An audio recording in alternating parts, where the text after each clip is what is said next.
আজকাল এই কাপলদের জ্বালায় নিজেকে বাড়ির ভেতরেই বন্দি কইরা নিয়ে আসি। কেন জানো?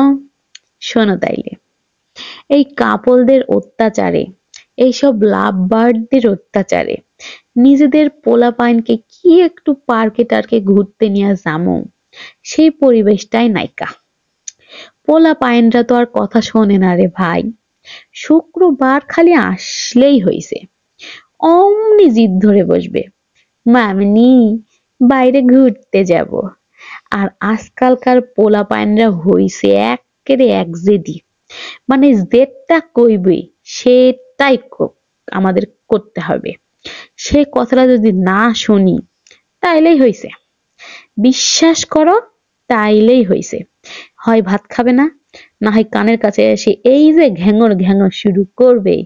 যতক্ষণ না তাদের কথা শুনবো ততক্ষণ তাদের এই ঘ্যাঙর ঘ্যাঙর আর থামবে না, বুঝছো? তো কি আর করবো, নিয়া তো যাইতেই হয় ভাইও। আরে বাপ রে বাপ, বাইরে গেলেই যেদিকেই তাকামো সেদিকেই শুধু লাভবার্ড আর লাভবার্ড। পার্কে নিয়ে গিয়েও শান্তি নাই রে ভাই। তোদের জ্বালাই পোলাপাইন গুলা কইবে, মামনি দেখো ওই অত বড় মেয়েটারে চুমু দিচ্ছে। মানে কি আর কমু। আচ্ছা, পার্ক কি তোদের? থাক, বললাম না। আমার কথা শুনলে তোমাদের আবার গায়ে লাগবে নি। যাই হোক, সেটা মনে হয় থাক, নাই কই ওটা। আরে ভাই, পার্ক গুলা তো অন্তর ছাইরা দে তোরা। পার্ক হচ্ছে ছোট বাচ্চাদের খেলার জায়গা।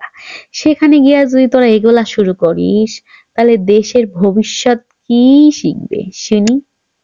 তারপর আসি চিড়িয়াখানায়।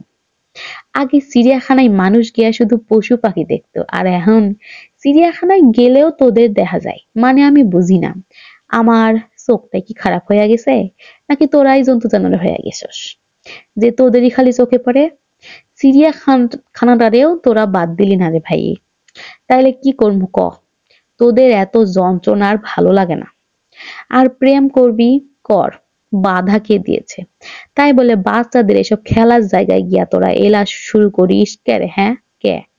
তোদের যন্ত্রণাই এখন তাই পার্কের কথা, চিড়িয়াখানার কথা মোর মনে হলেই মনটাই কয় অন্ধ হইয়া যাইকা।